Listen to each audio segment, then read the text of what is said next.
Hello students. My student class YouTube channel को फिर से स्वागत है। आज हम पढ़ेंगे plus two second year optional Hindi में जो एक कहानी है, आदमी का बच्चा। उस कहानी को हम आज पढ़ेंगे और अच्छे से समझना ऑप्शनल हिंदी। और इसके विषय के अंदर से भी क्वेश्चंस डाले जाते हैं बोर्ड एग्जामिनेशन में। चलो वीडियो को शुरू करते हैं। इससे पहले अगर चैनल को अभी तक तुम सब्सक्राइब नहीं किए हो तो जल्दी जल्दी जाकर सब्सक्राइब कर लो, वीडियो को लाइक कर लो और अपने फ्रेंड लोगों के साथ शेयर भी कर देना। ठीक है, चलो वीडियो को शुरू करते हैं। कहानी को पढ़ने से पहले हम पहले कहानीकार के बारे में पढ़ लेंगे। इस कहानी का कहानीकार है यशपाल। यशपाल जी का जन्म 3 दिसंबर 1903 को हुआ था और मृत्यु 26 दिसंबर 1976 को हुआ था। यशपाल प्रेमचंद्र परंपरा के सशक्त कलाकार हैं। आरंभिक शिक्षा अपने गांव में तथा उच्च शिक्षा अविभाजित पंजाब में हुई। उस समय भी पंजाब थी, इसीलिए उसे अविभाजित कहा जाता है। अपने आरंभिक जीवन में वह भगवती चरण बोहरा और भगत सिंह आदि के संपर्क में आए, जिसका प्रभाव यशपाल के व्यक्तित्व पर भी पड़ा। भारत की स्वतंत्रता के लिए वे सशस्त्र क्रांति में विश्वास करते थे।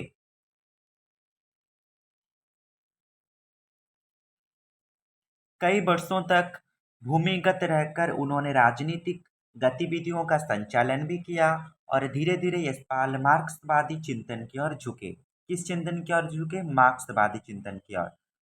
यशपाल आर्थिक विषमता को समाज में फैली बुराइयों की जड़ मानते हैं।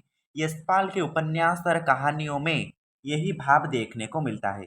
कहानीकार इस कहानी में भी समाज में जो विषमता फैली हुई है, जो मानव मानव के बीच जो क्या है, जाति भेद का है, उच्च नीच का जो भेदभाव है, आज भी समाज में जो प्रचलित हो रहा है, उस समय में भी प्रचलित था। उसी को ही यशपाल जी इस कहानी आदमी का बच्चा कहानी के माध्यम से हमें सूचित करते हैं। हम आगे पढ़ेंगे।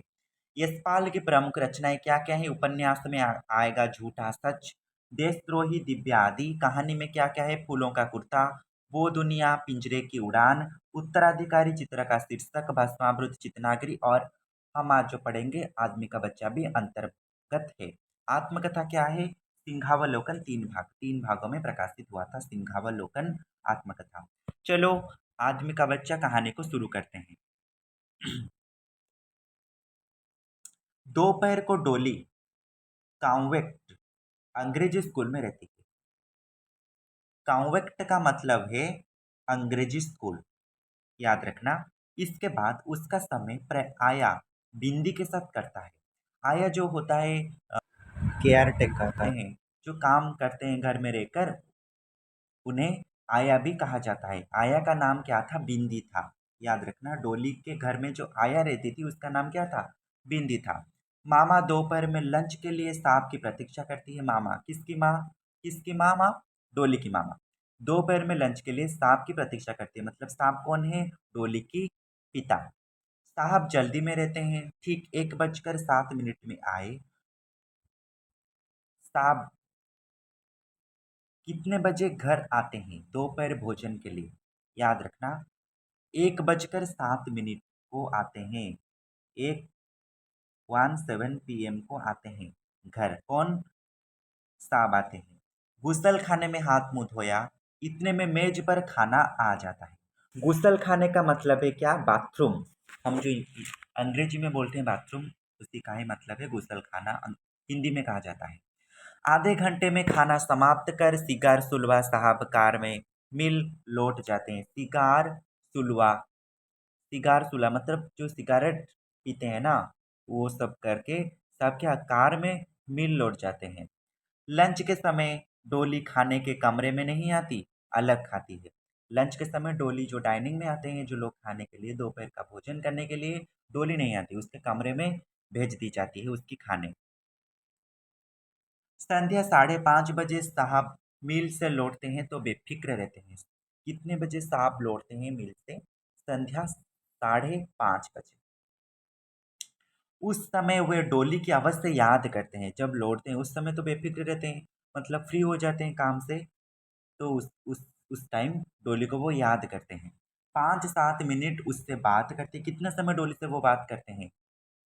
5-7 मिनट एग्ज़ाम में आ सकता है। और फिर मामा के बातचीत करते हुए देर तक चाय पर बैठे रहते हैं और मामा से बातचीत करते हैं और चाय तक बैठे रहते हैं। मामा दोपहर या तीसरे पहर कहीं बाहर जाती है तो ठीक 5 बजे लौटकर साहब के लिए कार मिल में भेज देती है। मामा क्या करती है, मामा दो या तीसरे पहर बाहर जाती है घूमने के लिए और ठीक 5 बजे जब आती है तो वो जो कार में गई थी उस कार को मिल भेज देती है। डोली को बुला साहब के मुआयने के लिए तैयार कर लेती है। डोली को बुलाकर कौन, मामा डोली को बुलाकर क्या करती है, साहब साहब के मुआयने, मुआयने का मतलब है जांच के लिए, डोली के जांच के लिए, मतलब डोली ठीक ठाक है कि नहीं, उसका तबीयत कैसी है। हाथ मुंह धुलवाकर डोली की सुनहलापन लिए काली कथई अलकों में वे अपने सामने कंघी कराती है। डोली की सुनहलापन मतलब खूबसूरत लिए, मतलब सुनहरापन लिए क्या करती है, काली कथई, कथई का मतलब है बादामी, हम उड़िया में कह सकते हैं बादामी, अलकों में वे अपने सामने कंघी, कंघी मतलब क्या है, सजावट या सजाती है डोली को, क्योंकि वो साहब के मुआयने के लिए जाएगी डोली, इसीलिए। स्कूल की वर्दी की काली सफ़ेद फ्रॉक पहनाई जाती है, बालों में रिबन बाँधा जाता है, सैंडल के पॉलिश तक पर मामा की नज़र जाती है। क्योंकि जब साहब जाँच करती हैं डोली की तो एक पट्टी-पट्टी पर जाँच करते होंगे, इसीलिए मामा सैंडल के पॉलिश तक भी मार नज़र में आती है उनके। बग्गा साहब मिल में चीफ इंजीनियर है। अब बग्गा साहब का नाम आ गया। आप सोच रहे होंगे बग्गा साहब कौन है? बग्गा साहब वही है जिसे हम साहब साहब करके पुकार रहे थे, बहुत देर हो गया है। वो डोली के पापा हैं। विलायत पास है, विलायत मतलब लंदन या इंग्लैंड से पास हुए हैं। 1200 रुपया महीना पाते, कितना वेतन पाते हैं बग्गा साहब? 1200 रुपये। जीवन से संतुष्ट है परंतु अपने उत्तरदायित्व से भी बेपरवाह नहीं। कौन? बग्गा साहब। बस एक ही लड़की है डोली, डोली उनकी एक ही लड़की है। डोली 5वें वर्ष में है। डोली को कितने साल हुआ है? 5वें वर्ष। उसके बाद कोई संतान न हुई। एक ही संतान के प्रति अपना कर्तव्य पूरा कर सकने में साहब और मामा को पर्याप्त संतोष है। मतलब उसका पढ़ाई, तबीयत, ये सब देखते देखते उनका संतोष पर्याप्त है। बग्गा साहब की नज़रों में संतान के प्रति उत्तरदायित्व का आदर्श ऊंचा है। वे डोली को बेटी या बेटा समझकर संतोष किए हैं। यूनिवर्सिटी की शिक्षा तो वह पाएगी ही, कौन? डोली। इसके बाद शिक्षा क्रम पूरा करने के लिए उसका विलायत जाना भी आवश्यक निश्चित है। ये कौन सोच रहे हैं? बग्गा साहब और मामा के अनुसार यूनिवर्सिटी की शिक्षा तो डोली पाएगी ही, इसके बाद वह शिक्षा क्रम पूरा करने के लिए विलायत भी जानी होगी उसे। संतान के प्रति शिक्षा के उत्तरदायित्व के आदर्श कितने संतानों के प्रति पूरा किया जा सकता है, ये कहानीकार पूछ रहे हैं कि संतान के प्रति शिक्षा के उत्तरदायित्व के ये जो आदर्श लेके घूम रहे हैं बग्गा साहब और उनकी पत्नी, कितने संतानों के प्रति पूरा किया जा सकता है, लेखक पूछ रहे हैं। अगर एक ही संतान के प्रति ये सब उम्मीद रखी जाती है तो अगर कितने संतानों के प्रति ये उम्मीद रखी जा सकती है, ये कहानीकार का प्रश्न है। साहब कहते हैं, यूं कीड़े मकोड़े की तरह पैदा करके क्या फायदा। मतलब साहब के अनुसार यूं कीड़े मकोड़े के मतलब जिनके बहुत सारे बच्चे होते हैं, 7 8 10 के आसपास के जो बच्चे होते हैं, बगैर सब उन्हें कीड़े मकोड़े की तरह, कीड़े मकोड़े के साथ तुलना करते हैं। क्यों? क्यों कि यूं कीड़े मकोड़े की तरह पैदा करके क्या फायदा। मामा मिसेज बग्गा भी हामी भरती है और क्या। मामा मिसेज मतलब इधर मामा बग्गा साहब की हाँ में भी हाँ भरती है कि और क्या। डोली डोली डोली मामा 3 दफे पुकार चुकी हैं। चौथी दफे उन्होंने आया को पुकारा। 3 दफे जब मामा पुकार पुकार चुकी है डोली को, जब डोली नहीं सुनती है तो मामा आया को पुकारते हैं। कोई उत्तर न पा वे खिसियाकर स्वयं बरामदे में निकल आते हैं। खिसियाकर मतलब आश्चर्य होकर या कुछ हड़बड़ी में, क्या बरामदे में निकल आए, बरामदे मतलब बारंडा। उन्हें स्वयं भी कपड़े बदलने थे। देखा बंगले में पिछवाड़े से जहाँ धोबी और माली के क्वार्टर हैं, आया डोली को पकड़ ली आ रही है। बग्गा साहब की बंगले के पीछे किसकी क्वार्टर थे? धोबी और माली के क्वार्टर हैं। आया डोली को पकड़ ली आ रही है मतलब डोली वहां पे गई थी। मामा ने देखा और धक से रह गई। मामा जब उन्हें देखती है कि डोली उनके क्वार्टर में गई है, धोबी और माली के क्वार्टर में, और आया उसे पकड़ के ला रही है, तो मामा उसे देखकर धक से रह गए, मतलब आश्चर्य हो गई, मतलब धक से रह जाना अचानक। वे समझ गए डोली अवश्य ही माली के घर गई होगी। 2-3 दिन पहले मालिन के बच्चा हुआ था। किसकी बच्चा हुआ था? मालिन के बच्चा हुआ था। उसे गोद में लेने के लिए डोली कितनी ही बार जिद कर चुकी है। बच्ची है, उन्हें क्या मालूम उच्च नीच, छोटा बड़ा, उसे तो कुछ ही मालूम नहीं है। बच्चे बच्चे के साथ ही अच्छी तरह से घुल मिल जाते हैं। उसी प्रकार डोली मालिन के बच्चे को ही गोद में लेने के लिए जिद कर कर चुकी है। शायद उसी के लिए ही गया होगा मालिन के घर।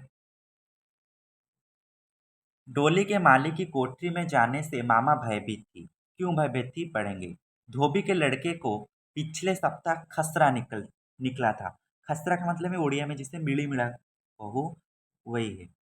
खसरा निकला था। पिछले सप्ताह में लड़की उधर जाती तो उन बेहुदे बच्चों के साथ सहतूत के पेड़ के नीचे धूल में से उठा उठाकर सहतूत खाती। सहतूत का मतलब एक फल होता है। जी नहीं, बच्चे खाते भी हैं, लोग खाते भी हैं। सहतूत एक फल का नाम है, फल विशेष है।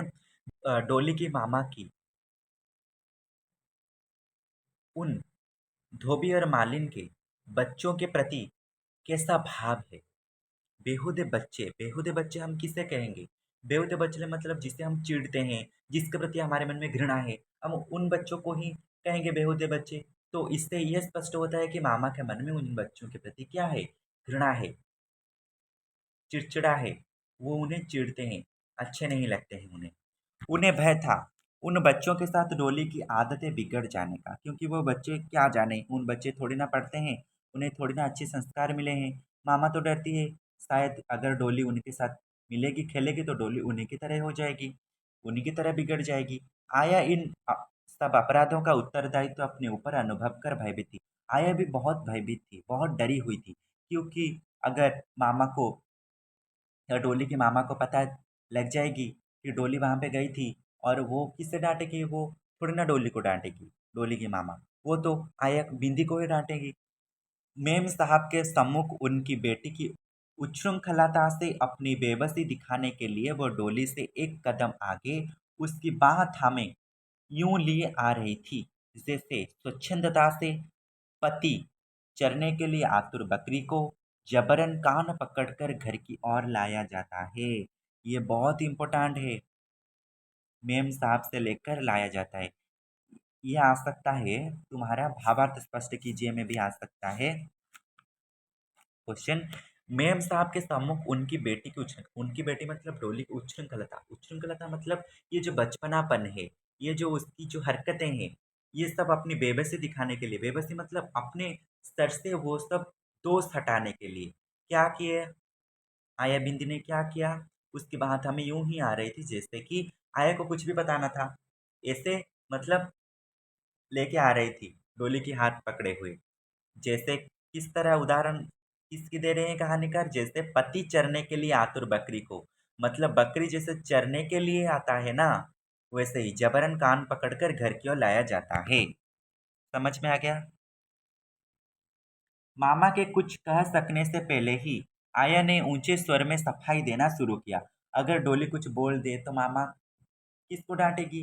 आया बिंदी को ही डांटेगी। इसलिए डोली का कुछ कहने से पहले ही आया बिंदी कहने लगी, क्या हम जरा सैंडल पर पालिश करके तई भीतर गए न?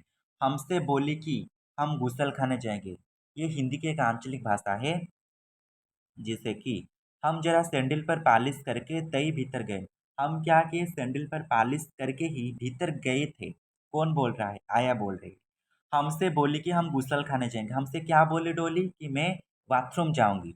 इतने में वह बाहर निकल कर देखे तो माली के घर पहुंची है। इतने में जब आया देखी तो डोली जाकर माली के घर पहुंच चुकी है। हमको तो कुछ गिनती ही नहीं, हमको तो कुछ गिनती गिनती का मतलब है मानती ही नहीं, उसकी बात को नहीं मानती डोली। हम समझाए तो उल्टे हमको मारती है। कौन मारती है? जब आया समझाती है डोली को तो डोली उल्टा आया बिंदी को ही मारती है, उसकी बातों की कोई परवाह नहीं करती।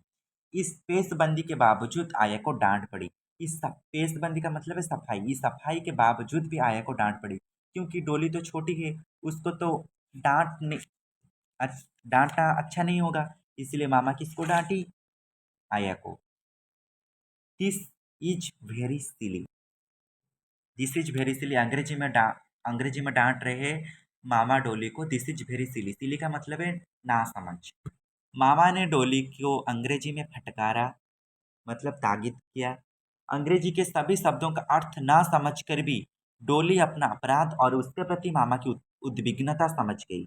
और डोली तो बहुत छोटी थी, उससे थोड़ी ना इतना अंग्रेजी समझ में आएगा। फिर भी वो डरी हुई थी, क्योंकि मामा की जो रिएक्शन होगा वो तो डोली को डर ही आएगा। ना समझकर भी अपना अपराध और उसके प्रति मामा की उद्विग्नता समझ गई डोली।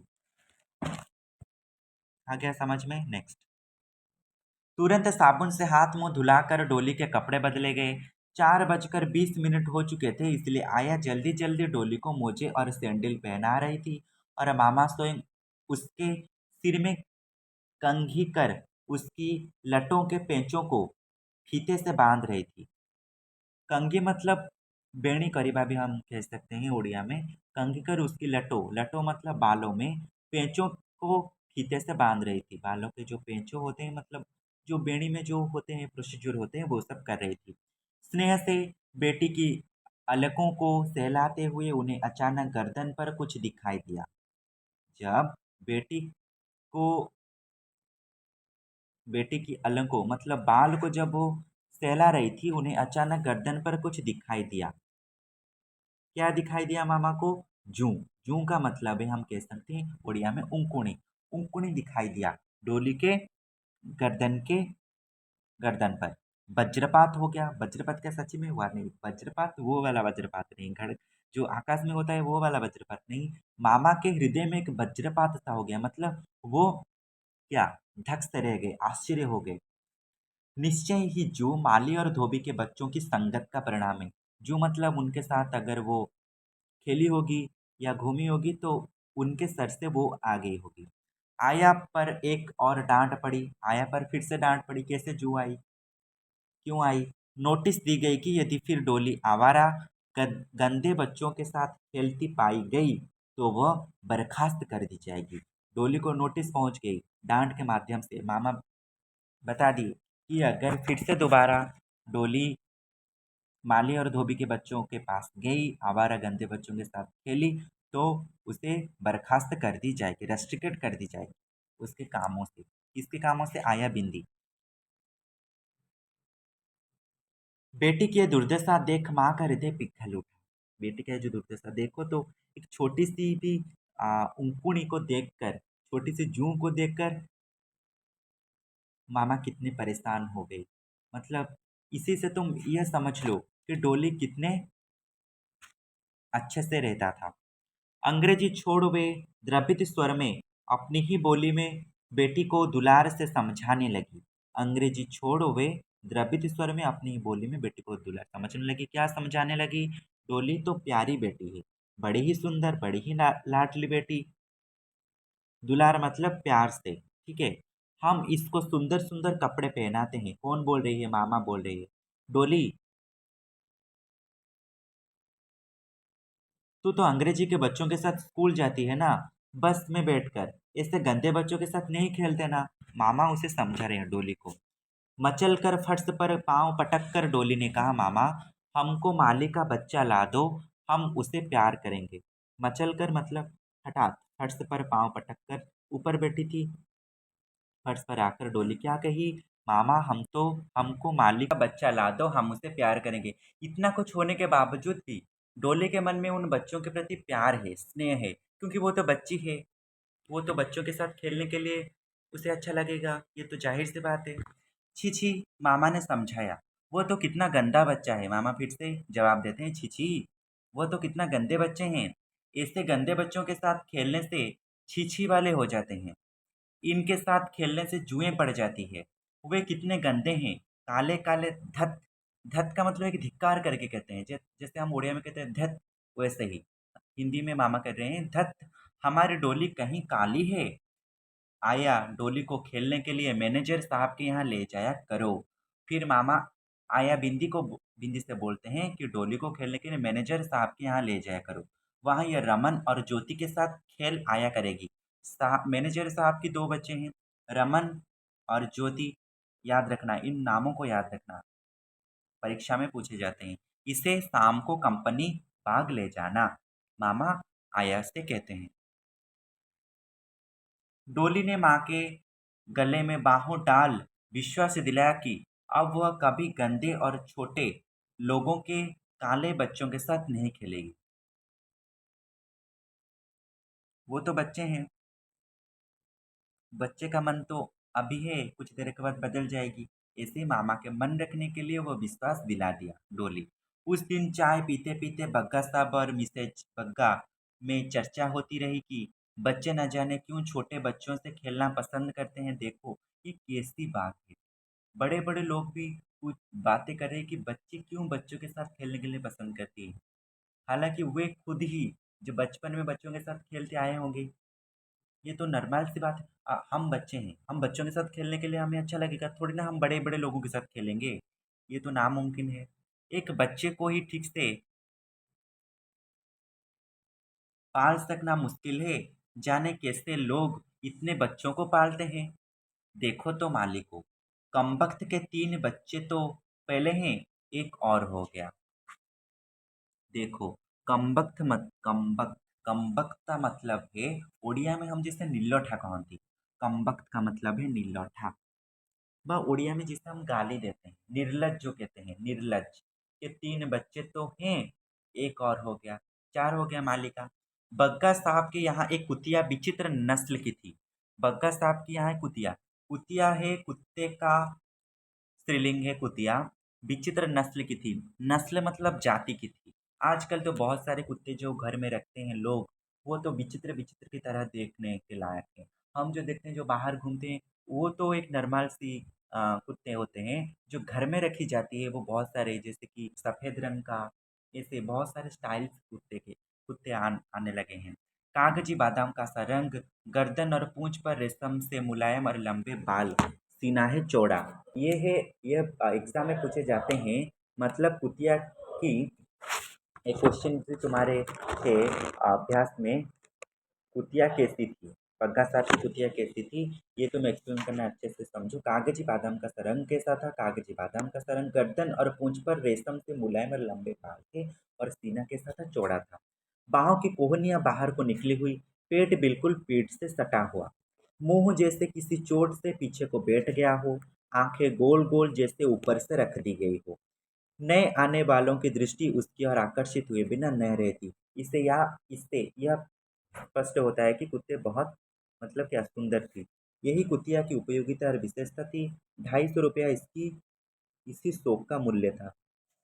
250 रुपया इसी शौक का मूल्य था। मतलब इसे शौक का मूल्य था, मतलब है इस कुतिया इतने रुपए में खरीद कर लाई गई थी। मतलब कितने रुपए, 250 रुपये में। कुतिया ने पिल्ले दिए। पिल्ले का अर्थ इधर है, मतलब कुत्ते का छोटा बच्चा हम कह सकते हैं। कुतिया ने पिल्ले दिए मतलब छोटे छोटे पिल्लों को जन्म दिला। डोली के लिए ये महान उत्सव था। मतलब डोली तो बच्ची है, उन्हें तो छोटे छोटे बच्चों के साथ खेलने को अच्छा लगता है। इसीलिए जब कुतिया ने पिल्ले दिए, तब डोली बहुत खुश हो गई है, क्योंकि उन्हीं के साथ वो खेलेगी और उन्हीं के साथ मौज मस्ती करेगी। इसीलिए वह कुतिया के पिल्लों के पास से हटना ही नहीं चाहती थी। उन चूहे जैसे मुंदी हुई आंखों वाले पिल्लों को मांगने वालों की कमी न थी, परंतु किसे दें और किसे इनकार करें। ये जो चूहे जैसे मुंदी हुई आंखों वाले जो पिल्ले हैं, नए नए छोटे छोटे बच्चे तो बहुत क्यूट होते हैं। हम तो देखे हैं कुतिया के पिल्लों को, हम भी देखे हैं बाहर। और आँखों के वाले पिल्लों को माँगने वालों की कमी न थी। मतलब इसे बहुत लोग माँग रहे थे उस समय, परंतु किसे दर किसे इनकार करे और किसे दिया जाए और किसे ना दिया जाए। समझ में आ गया? यदि इस नस्ल को यूँ बाँटने लगे तो फिर उसकी कद्र ही क्या रह जाए। अगर बग्गा साहब इस कुतिया के पिल्लों को ऐसे ही हर एक को बाँट दें, तो इसकी कद्र मतलब सम्मान, कद्र अर्थात बग्गा साहब इस कुतिया को 250 रुपये में खरीद कर लाए थे। अगर इस कुतिया के पिल्लों को ऐसे ही बाँटने लगे तो बहुत सारे लोगों के घर में इस कुतिया बढ़ जाएगी, तो इसका कुछ भी सम्मान नहीं रहेगा, कुछ भी कद्र नहीं रहेगा, कुछ भी वैल्यू नहीं रहेगा। समझ में आ गया? कैसे भल रहेगा? सारा मतलब सभी के घरों में तो वही कुतिया होंगे। उन्हीं के इनके घर क्यों कौन देखने आएगा? समझ में आ गया? कुतिया का मोल 250 रुपया उसके दूध के लिए तो होता नहीं। कुतिया के मोल का जो 250 रुपया उसके दूध के लिए भी नहीं होता है। समझ में आ गया? साहब का कायदा था, कुतिया पिल्ले देती तो उन्हें मेहतर से कह गर्म पानी में गोता देकर मरवा देते। साहब साहब ये कायदा करते थे, जब कुतिया पिल्ले देते थे तो साहब क्या करते थे, मतलब मेहतर जो उन्हीं के घर में काम करता है उससे कहकर गर्म पानी में गोता देकर मरवा देते। गोता मतलब है डुबा देकर कौन मरवा देते थे? बग्गा साहब। बग्गा साहब के अनुसार हम क्या, ना रहेगी बांस ना बजेगी बांसुरी, ऐसी ही एक अर्थ निकला है। अगर कुतिया के पिल्ले रहेंगे तो लोग मांगेंगे, मैं उन्हें दूंगा और इसकी कद्र कम हो जाएगी। अगर कुतिया के पिल्ले ही नहीं रहेंगे तो कौन मांगेगा? समझ में आ गया? इस दफे भी वो यही करना चाहते थे, परंतु डोली के कारण परेशान थे। इस दफे भी वो एक यही कायदा अपनाने चाहते थे, लेकिन डोली के लिए वे बहुत परेशान थे, क्योंकि डोली रोएगी। आखिर उसके स्कूल गए रहने पर वेरे से मेहतर से यह काम करवा डाले। जब डोली स्कूल गई थी उस समय बग्गा साहब ये कायदा कर लिए। स्कूल से लौटी डोली ने पिल्लों की खोज कर शुरू की। जब डोली स्कूल से लौटी तो जाहिर सी बात है वो कुत्तों के पिल्लों को ही ढूंढेगी खेलने के लिए। उसी प्रकार आया ने कहा, पिल्ले मैनेजर साहब के यहाँ रमन को दिखाने के लिए भेजे हैं, शाम को आ जाएगा। आया ने क्या बोली? आया ने झूठ बोली कि पिल्ले मैनेजर साहब के यहाँ रमन को दिखाने के लिए भेजा गया है, शाम को आ जाएंगे। ये तो झूठ बोली आया। मामा ने कहा, बेबी पिल्ले सो रहे हैं, जब उठेंगे तुम उनसे खेल लेना। डोली पिल्लों को खोजती ही फिरी। आखिर मेहतर से उसे मालूम हो गया कि वे गर्म पानी में डुबोकर मार डाले गए हैं। आखिर मेहतर से क्या पता चला कि वे पिल्लों को मार दी गई है। डोली रो रो कर बेहाल हो गई। आया उसे पुचकारने के लिए कंपनी भाग ले गई। डोली बार बार पूछ रही थी, आया पिल्लों को गर्म पानी में डुबोकर क्यों मार दिया? डोली तो बहुत नादान है, नादान बच्ची है, छोटी सी बच्ची है, उसे इस दुनिया के बारे में क्या मालूम। इसीलिए वो क्या आया से बार बार पूछ रही थी, पिल्लों को गर्म पानी में डुबोकर क्यों मार दिया गया है। समझ में आया? आया ने समझा। डेनी डेनी कुतिया इतने बच्चों को दूध कैसे पिलाती? इधर डेनी एक नया नाम आ गया। डेनी है कुतिया का नाम। ठीक है। इतने बच्चों को दूध कैसे पिलाती? आया ने डोली को बोली। वे भूख से च्यों कर रहे थे, इसीलिए उन्हें मरवा दिया। च्यों मतलब जो कुत्ते के बच्चे जो च्यों च्यों के आवाज निकालते हैं बचपन में, उ- उसी के बाद कहानीकार कर रहे हैं। 2-3 दिन तक डेनी के पिल्लों का मातम डेनी और डेनी ने मनाया, फिर और लोगों की तरह वे भी उन्हें भूल गई। कुछ दिन 2-3 दिन के लिए डोली और पिल्लों के माताश्री कौन कुतिया डेनी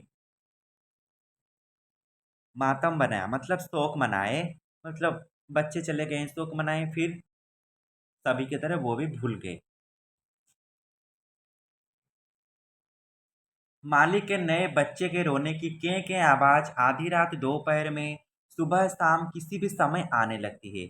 जो हमारे डोली के घर के पीछे जो क्वार्टर था, धोबी और माली के क्वार्टर, उसी वहां से क्या आ रहा था? आवाज आ रही थी कि क्या आधी रात को दोपहर में और सुबह शाम, क्योंकि उनका बच्चा हुआ था। मिसेज बग्गा को यह बहुत बुरा लगता था। क्यों बुरा लगता था? झल्ला कर वे बैठती, जाने इस बच्चे के गले का छेद कितना बड़ा है, देखो कितना घृणा करते हैं, उनके मन में कितना क्रोध है उन बच्चों के प्रति। बग्गा साहब की पत्नी के मन में उन बच्चों के प्रति कैसा भाव है, इस शब्दों के माध्यम से तुम समझो। बच्चे की कें उन्हें और बुरी लगती जब डोली पूछने लगती, मामा माली का बच्चा क्यों रो रहा है? डोली बार बार पूछती, माली का बच्चा क्यों रो रहा है, माली का बच्चा क्यों रो रहा है, और मामा और परेशान हो जाती। बिंदी समीप ही बैठी बोल उठी, रोएगा नहीं तो क्या, माँ के दूध ही नहीं उतरता। समझ में आया? मामा और बिंदी को ध्यान ही नहीं था कि डोली उनकी बातें सुन रही है। वह बोल उठी, मामा, माली के बच्चे को मेथड से गर्म पानी में डुबा दो तो फिर नहीं रोएगा। देखो, इधर समझने वाली एक बात आ गई है। जब डोली को पता चला कि कुतिया के पिल्लों को गर्म पानी में डुबाकर मार दी गई है, तो वह क्या समझी कि अगर पिल्ले च्यों च्यों करके रोएंगे तो उन्हें गर्म पानी में डुबा देने से वह नहीं रोएगी।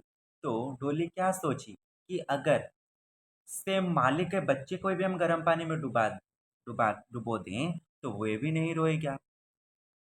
समझ में आएगा? देखो बच्चे कैसे समझते हैं। बिंदी ने हंसकर धोती का आंचल होंठों पर रख लिया। बिंदी हंसने लगी इस बात को सुनकर। मामा चौंक उठी। डोली अपनी भोली सरल आंखों में समर्थन की आशा लिए उनकी ओर देख रही थी।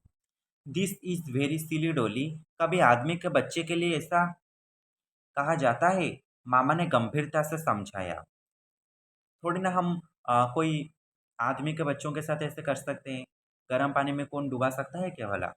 परिस्थिति देखा या डोली को बाहर घुमाने ले गई। अब क्या? आया डोली को बाहर घुमाने ले गई।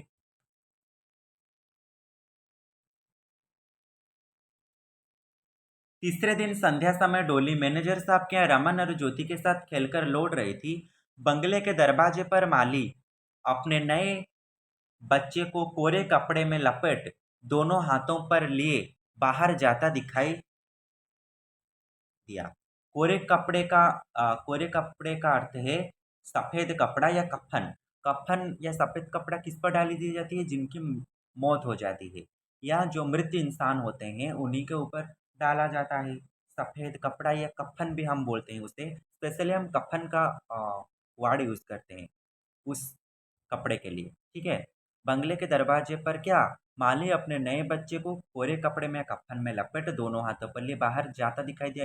इससे क्या प्रमाणित होता है कि मालिक का बच्चा का मौत हो चुका है। उसके पीछे मालिन रोती चली आ रही है।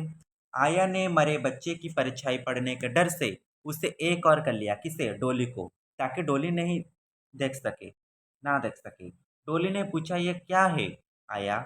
माली क्या ले जा रहा है? डोली को कुछ भी मालूम नहीं पड़ा। माली का छोटा बच्चा मर गया है? डोली पूछी। देखो डोली का कितना सोचने का पावर कितना है।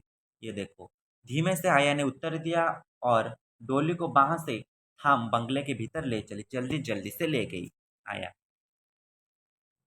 डोली ने अपनी भोली नीली आंखें आया के मुख पर गड़ाकर पूछा, आया, माली ने बच्चे को क्या गर्म पानी में डुबो दिया? अब डोली सोच रही है, क्या माली ने अपने बच्चे को गर्म पानी में डुबा देकर मार डाला क्या? छी डोली, ऐसी बात नहीं करते। आया ने धमकाया। आदमी के बच्चों को ऐसे थोड़े मारते हैं। डोली का विस्मय शांत न हुआ।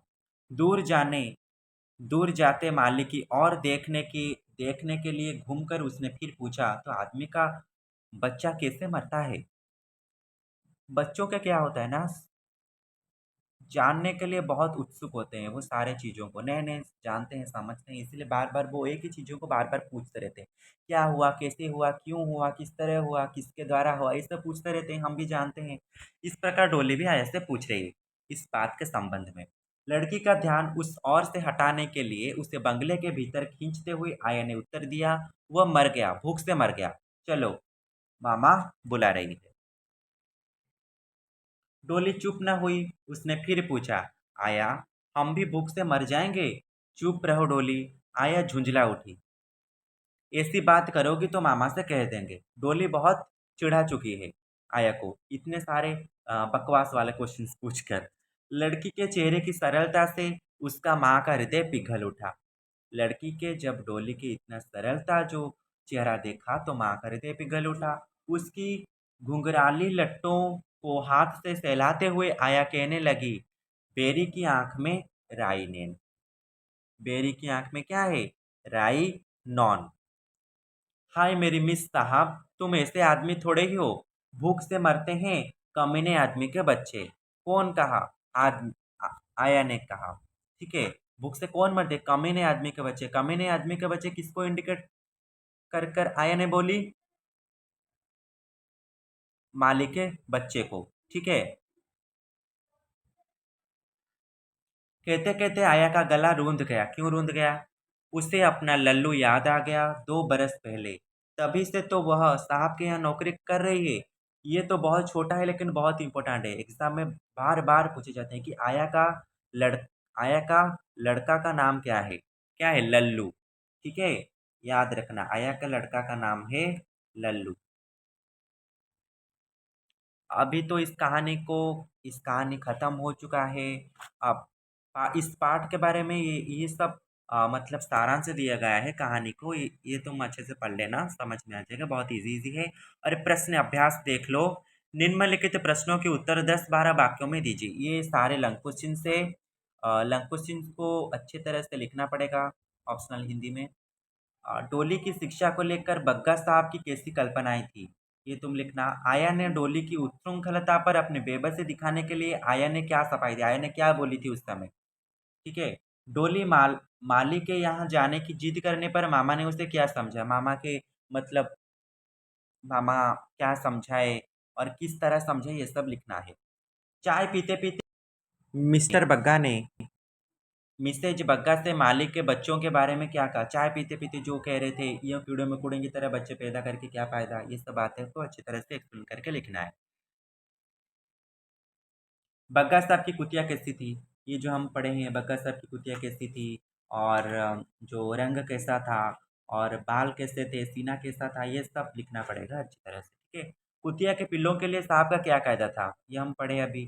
डोली घर और करा डोली घर और कर रो रो कर क्यों बेहाल हो गई? क्यों बेहाल हो गई? जब पिल्लों को मार दी गई, उसे पता चली। माली के बच्चे की कें आवाज सुनकर मिसेज बगा कैसे झल्लाती थी? उनका एक्सप्रेशन कैसा था, उनके भाव कैसे थे, ये सब लिखना पड़ेगा। डोली के खेलने के लिए मैनेजर साहब के यहाँ ले जाने को मिसेज बग्गा ने क्यों कहा? क्यों गए थे? ये सब लिखना पड़ेगा। ठीक है। इस कहानी के माध्यम से कहानीकार हमें क्या संदेश देना चाहती है? बहुत इंपॉर्टेंट है, एग्जाम में आ सकता है, इस बार एग्जाम में भी आ सकता है। देख लेना इस कहानी के माध्यम से कहानीकार हमें क्या संदेश देना चाहते हैं। इस कहानी के सारांश को थोड़ा थोड़ा लिखना है, और कहानीकार हमें क्या संदेश देना चाहते हैं, क्या शिक्षा मिलती है इस कहानी में हमें, ये सब अच्छी तरह से एक्सप्लेन करके लिखना है। अगर क्वेश्चन आंसर चाहिए तो मुझे कमेंट बॉक्स में कमेंट कर लेना। मैं और एक वीडियो के माध्यम से क्वेश्चन आंसर अच्छी तरह से डिटेली एक्सप्लेन कर दूंगा। ठीक है। आज के लिए क्लास इतना ही।